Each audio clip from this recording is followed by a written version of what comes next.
Assalamualaikum warahmatullahi wabarakatuh. Assalamualaikum warahmatullahi wabarakatuh. Alhamdulillahilladzi an'amana bin ni'matil iman wal islam wa nusalli wa nusallim ala khairil anam sayyidina Muhammadin wa ala alihi wa sahbihi ajma'in.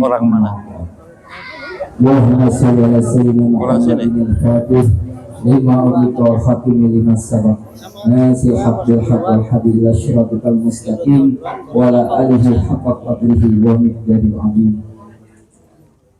Yang mulia, yang sama-sama kita muliakan, ya kita Kiai Haji Muhammad Fadil Maskur SIMA mata Allah bidul hayati. Ustaz, kondisi Ustaz. Bismillahirrahmanirrahim.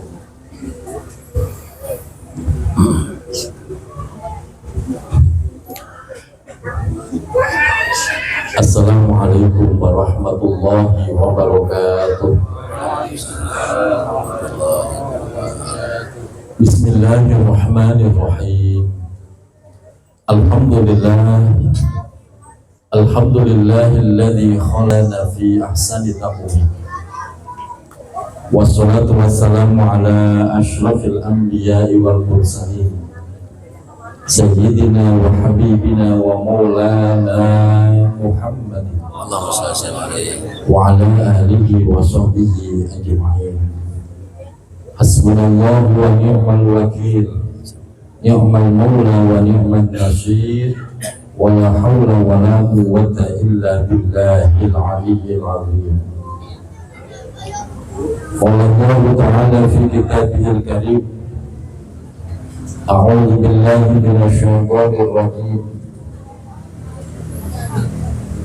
Kullu nafsin dha'iqatul maut wa nabluukum bisyarri wal khairi fitnah wa ilaina turja'un. Amma ba'du, fadilatul nujaba wal qurma, para alim, para kiai, para asatidz, wabil khusus guru kita bersama Bapak Kiai Haji Muhammad Bazli. Kita doakan beliau Allah pelihara kesehatannya dan Allah tambah keberkahannya. Seluruh para asatidz yang hadir pada kesempatan malam yang mulia ini, yang terhormat Bapak Ustaz Munadi, Bapak Ustaz Mustafa, Bapak Ustaz Sardini, Bapak Ustaz Kamarudin, Bapak Ustaz Ikhwan, khusus yang membawakan rawi guru kita Habib Umar bin Soleh Al-Haddad. Ini saya lagi rindu suaranya. Kemarin saya undang Kazul Rahmah sakit katanya. Alhamdulillah rindunya udah terobati di sini. Semoga Habib sehat terus. Seluruh jamaah Bapak Ibu tanpa terkecuali, semoga kita semua senantiasa Allah sehatkan lahir batin kita. Allah tambah-tambah keberkahan hidup kita. Allah istiqomahkan kita di dalam kebaikan dan kelak wafatkan dalam keadaan husnul khotimah. Amin ya rabbal alamin. Alhamdulillah wa syukurillah. Setelah libur 2 bulan lebih lamanya Majelis Ta'lim Darul Ihsan, malam ini pembukaan. Pertama, saya merasa sangat bergembira karena majelis ini dibuka.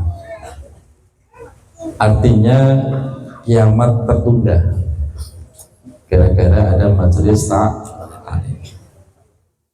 Yang kedua, ikut bergembira karena Rasulullah SAW memberikan apresiasi yang luar biasa kepada majelis taklim, majelis ilmu atau majelis zikir.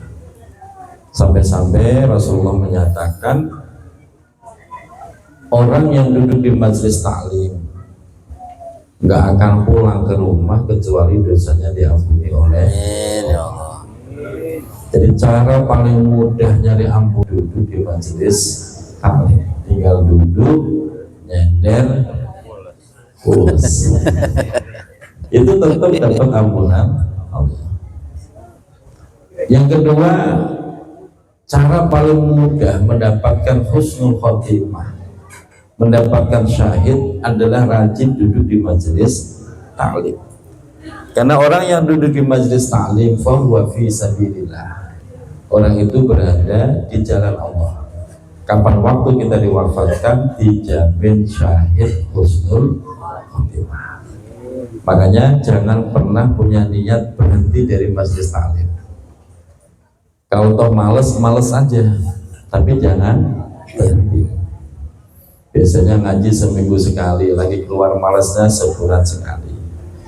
Gak apa-apa, namanya juga manusia kadang keluar malesnya. Tapi yang penting jangan punya niat berhenti dari majelis taklim. Kalau itu terjadi, saya nggak mau ngaji lagi, berarti kita sudah memposisikan diri keluar dari barisan orang yang dijamin oleh Allah Subhanahu wa Ta'ala. Dan cara paling mudah mendapatkan surganya Allah ya duduk di majelis taklim.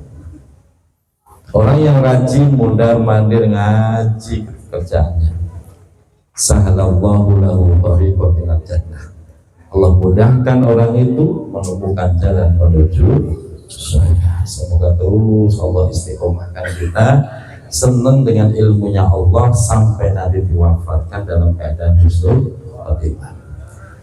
Bapak Ibu dirahmati Allah, sekaligus mendoakan apa yang menjadi hajat dari sahibul bait Bang Haji Ruslan beserta keluarga. Semoga diijabah oleh Allah Subhanahu wa Ta'ala, menjadi keberkahan yang terus temurun sampai ke anak cucu beliau. Amin ya rabbal alamin. Dan juga mendoakan untuk Bang Ruslin beserta istri yang akan menunaikan ibadah hajinya. Bang Ucen. Oh ya. Kita doakan beliau diberikan keselamatan, diberikan kemudahan, diberikan kesempurnaan dalam menjalankan ibadah haji, pulang membawa haji yang mabrur, umroh yang makbulah. Amin ya rabbal alamin. Dan beliau kayaknya bakal capek itu, karena pulang haji istirahat 2 minggu, berangkat umroh lagi. Bareng saya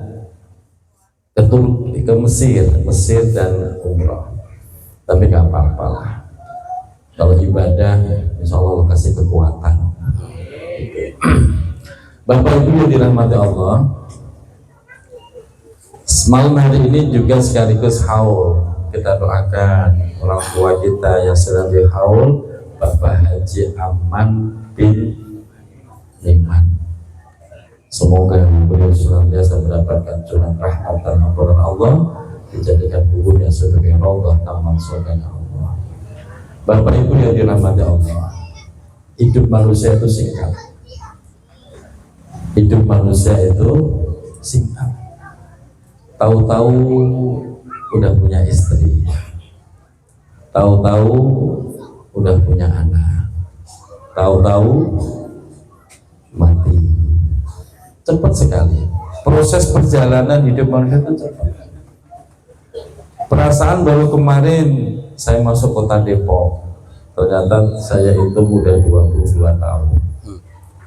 Perasaan baru kemarin saya nikah, anak saya udah jadi gadis perawan. Jadi perasaan itu cepat. Oleh karena itu kita harus memperbanyak jejak kebaikan kita. Sebab itulah menjadi modal yang paling berharga. Semakin banyak kita menebar jejak kebaikan, maka kemungkinan masuk surganya itu besar. Peluang masuk surganya itu besar. Oleh karena itu di dalam tinjauan ilmu tasawuf, manusia itu ada 4 kelompok. Yang pertama, al-hayatu bil hayati. Yang kedua, al-hayatu fil mauti. Yang ketiga, al-mautu fil hayati. Dan yang keempat, al-mautu fil mauti. Ada 4 tipe manusia, dan ini akan menentukan kehidupan dia di akhirat juga. Yang pertama, al-hayatu fil hayati. Orang yang hidup di dalam kehidupannya. Maksudnya bagaimana? Orang ini hidup tidak hanya sekedar mikirin diri sendiri, namun orang ini hidup memikirkan hidup orang lain. Dia hidup mikirin hidup orang lain. Dia hidup memberi manfaat kepada kehidupan orang lain. Ini yang disebut al-hayatu fil hayati. Dia hidup di dalam kehidupan. Tidak egois. Dia tidak egois, dia pikirin saudaranya, tetangganya, muslimin, muslimat, dia pikirin tuh. Dan inilah kelompok terbaik yang dipuji-puji oleh Rasulullah, khairun nas anfa'uhum linnas. Sebaik-baiknya manusia adalah mereka yang paling banyak memberi manfaat kepada orang lain. Maka kita doain nih Bang Haji Ruslan biar sehat, panjang umur, rezekinya banyak. Ngapain itu Bang Haji Ruslan sekarang ngumpulin orang begini? Ngapain capek-capek bangun sekolah? Itu semua menjadi aset berharga, yaitu memperbanyak jejak kebaikan, memberi manfaat sebesar-besarnya. Ini kelompok terbaik yang dipuji oleh Rasulullah. Kapan dia mati, kebaikannya terus mengalir sampai akhirat nanti. Amin ya Rabbal. Ada nggak orang yang hidup mentingin diri sendiri? Ada nggak Pak? Emang rata-rata begitu. Rata-rata orang itu hidup hanya mikirin hidupnya sendiri. Dia tidak pernah berpikir bagaimana kehidupan orang lain, tidak pernah berpikir bagaimana nasib tetangganya, itu nggak berpikir. Makanya Sayyidina Utsman bin Affan itu memberikan nasihat. Dosa terbesar adalah ketika kita makan, tidur, kenyang, sementara tetangga kita nggak bisa tidur karena lapar. Itu dosa. Dan itu hanya bisa dilakukan oleh orang-orang yang punya kepekaan sosial yang tinggi. Maka dari semua syariat agama itu porsi hablum minan nas itu lebih besar daripada hablum minallah. Bapak bisa cek hablum minallah itu hanya 5 Pak. Sholat, puasa, apalagi Pak, haji, zakat. Selebihnya itu porsi untuk hablum minan nas. Maka syariat Islam itu lebih mendorong bagaimana kita menjadi pribadi yang hablum minan nasnya itu bagus. Karena Allah nggak akan ridho walaupun kita rajin sholat, tahajud tiap malam, tapi kita cuek dengan tetangga kita. Ada orang sakit, pura-pura nggak dengar, nggak pernah nengokin. Tetangganya mati, nggak mau takziah. Orang seperti itu akan ditegur oleh Allah dalam hadis qudsinya. Bagaimana mungkin aku sayang kepadamu, kamu nggak pernah mengunjungi aku, kata Allah. Bagaimana cara kami mengunjungimu ya Allah? Dalam hadis qudsi dinyatakan, ketika engkau memberi makan kepada yang lapar, disitulah kamu memberi makan kepada aku. Ketika engkau nengokin orang yang sakit, disitulah hakikatnya engkau nengokin diriku. Begitu kata Allah dalam hadis qudsi. Makanya porsi hablum minan nas jangan diabaikan. Sementara orang seringkali hanya mikirin yang penting sholat rajin, puasa rajin, baca Quran rajin, tetangga sakit masa bodoh, tetangga mati ya nggak peduli, tetangga nggak kuat makan ya nggak mau tahu. Jangan, justru itu akan dibenci oleh Allah. Makanya banyak pesan-pesan Rasulullah yang mendorong kita menjadi orang yang bermanfaat kepada sesama manusia. Ini disebut al-hayatu fil hayati. Orang itu hidup di dalam kehidupannya, dia menebar kebaikan, memberi manfaat kepada kehidupan orang lain. Alhamdulillah. Disinilah Pak rahasianya. Orang yang selalu memberi manfaat kepada orang lain, justru dia akan ditolong Allah. Wallahu fi aunil abdi ma kana al-abdu fi auni akhihi. Pertolongan Allah akan selalu bersama orang itu selama orang itu menolong saudaranya. Ketika dia menyiapkan dirinya, ketika dia peduli dengan orang lain, maka Allah akan mempersiapkan kebutuhannya, memberikan apa yang dibutuhkan dan peduli kepada orang tersebut.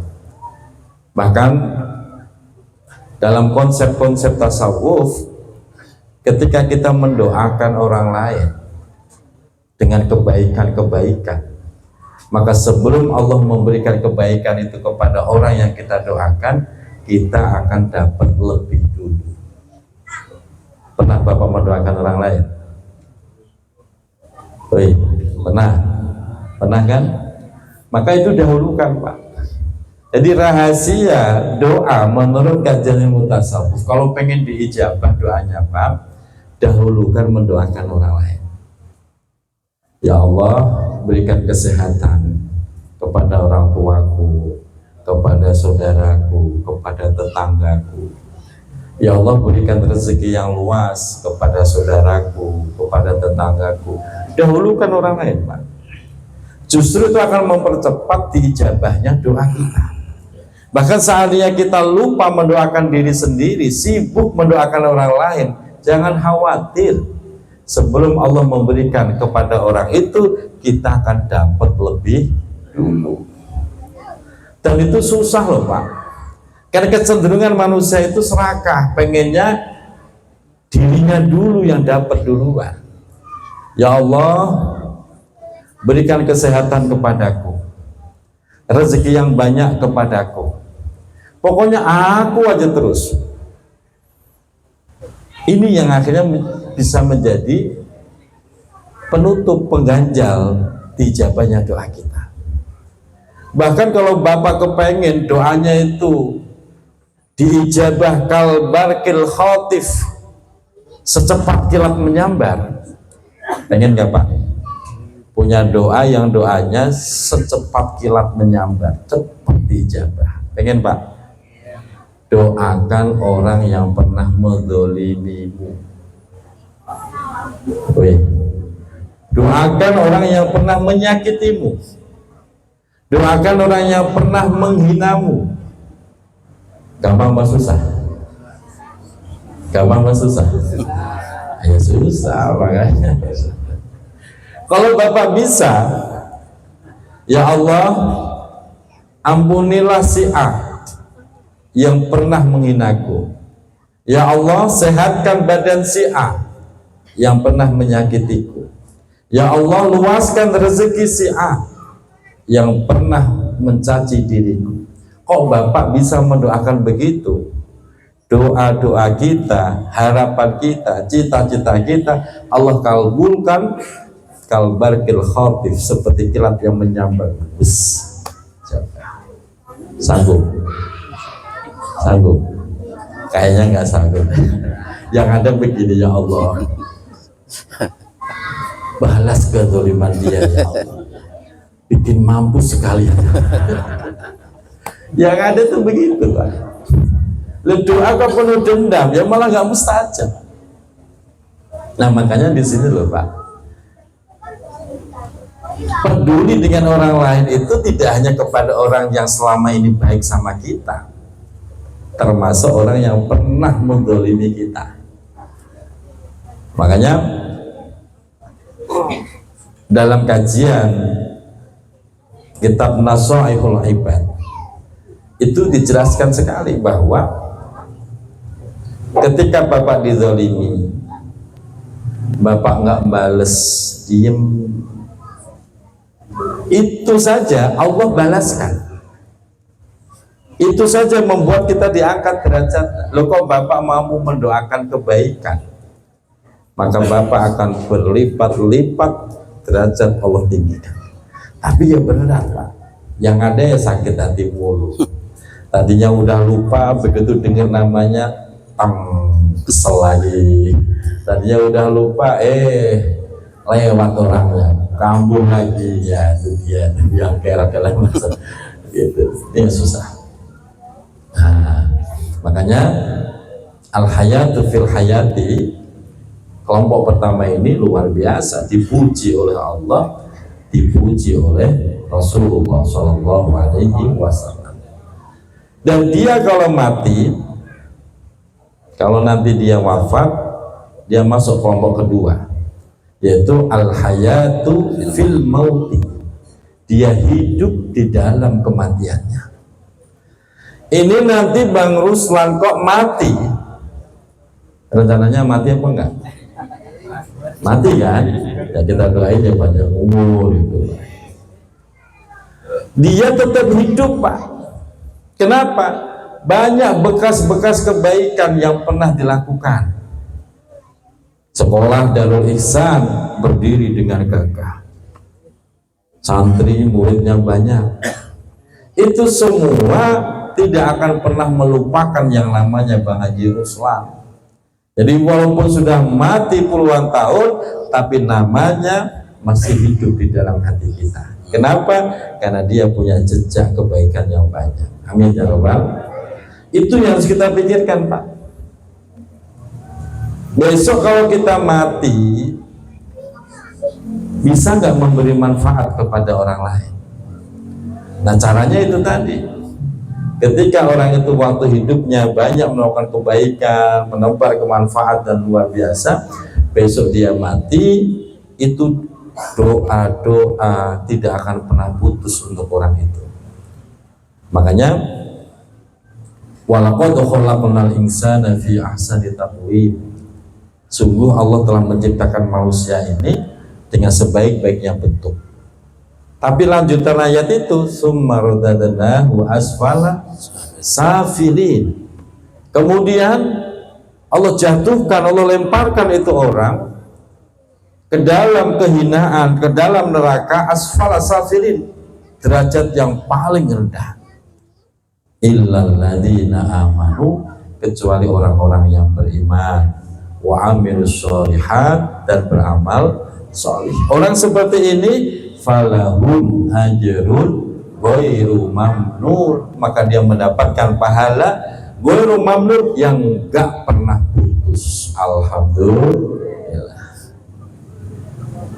Ulama-ulama, wali-walinya Allah, puluhan tahun, ratusan tahun beliau dikubur, tapi namanya masih kita kenal, ajaran-ajaran kebaikannya masih kita amalkan, bahkan kuburannya masih kita datengin. Namanya harum, selalu hidup di hati kita, gak pernah mati. Itulah orang yang memberi manfaat saat hidup di dunia. Pernah ziarah Wali Songo Pak? Bapak pernah ziarah Wali Songo? Ibu pernah ziarah Bu? Itu usia kuburan para wali itu ratusan tahun. Kuburannya nggak pernah sepi, didatangin terus sama peziarah mendoakan. Ini yang kita pikirkan, besok kita mati, kira-kira ada nggak yang mau datang ke kuburan kita? Pak, ada anak istri, belum tentu Pak. Kalau bapak tidak menjadi bapak yang baik bagi anak-anaknya, yang ada bapak mati malah disyukuri. Alhamdulillah mati juga. Itu yang terjadi Pak. Istri belum tentu Pak. Makanya mumpung kita dikasih umur nih, kita perbanyak jejak kebahagiaan, jejak kebaikan kepada anak kita, istri kita. Pastikan anak kita itu punya kenangan indah dengan kita sebagai orang tuanya. Tapi kalau jadi bapak kok galak, sama istri galak, sama anak galak, udah gitu pelit lagi. Udah galak, pelit. Kira-kira nanti besok mati, anak sedih apa senang? Istri senang apa sedih? Senang lah. Punya suami galak, pelit, mati, alhamdulillah bebas saja begitu. Ya sama, istri juga begitu Bu. Kita sebagai istri kok nggak bisa memberi manfaat kebaikan sebaik-baiknya kepada keluarga, pada suami, pada anak. Kok ibu mati, suami girang, air mata mah bentaran doang, basa-basi. Yang ada mah alhamdulillah mampus juga. Ini yang kita khawatirkan Pak. Makanya bagaimana caranya besok kita mati nih, nama kita masih dikenang, dibawa dalam doa. Bagaimana caranya besok kita mati, kebaikan-kebaikan kita diteruskan orang lain. Karena itulah aset yang paling berharga, sehingga pahala itu tidak akan pernah putus sampai kiamat, sampai hari akhir. Nah, inilah yang harus kita pikirkan bersama. Kira-kira apa yang sudah kita lakukan? Gitu Pak. Dan bangun sekolah begini kalau tujuannya bisnis ya rugi Pak. Enakan bangun rumah, jual, bangun rumah, jual, karuan untungnya 200-300%. Nah bangun begini dapat murid belum tentu dapat. Persaingannya ketat, untungnya juga tidak seberapa. Apalagi kan saya punya madrasah diniyah, murid 100, yang bayar cuma 30 orang. Ya memang begitu. Itu kelompok kedua. Kelompok yang jelek adalah al-hayat al-mautu fil hayati. Orang yang mati di dalam kehidupannya. Itu orang yang jelek Pak. Kelihatannya hidup, tapi nggak memberi manfaat kepada orang lain. Dibilang hidup kok kayak orang mati, nggak beri manfaat. Ada bangunan musola, masjid, nggak pernah ikut campur, nggak pernah peduli. Ada kotak kas lewat, pura-pura ngantuk, giliran kotaknya udah lewat, melek. Ada orang begitu di sono, sini mah nggak ada, di sono. Dan itu fakta dalam sosial loh Pak. Ini masjid bangun nih, panitia muter minta infak. Lah rumah ibu kok kelewatan, seneng apa sedih? Kelewatan nggak ikut dimintai infak, seneng apa sedih? Ah lah yang benar. Yang ada alhamdulillah saya kelewatan.